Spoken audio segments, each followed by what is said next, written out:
140. Di 120 lang. Ay, 520. Pwede na yun.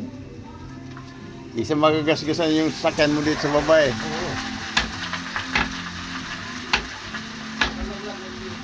At least may guarantee yung hindi magka-problema sa sasakyan mo.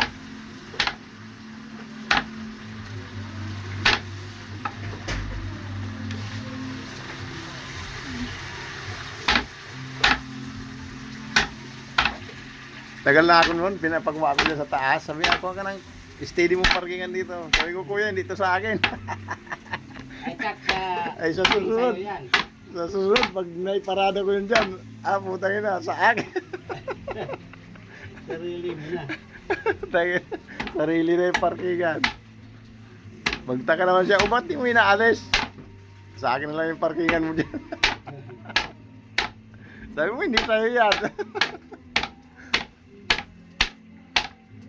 Kaya araw lang ang binabayaran ko noon eh, di ba pag coding?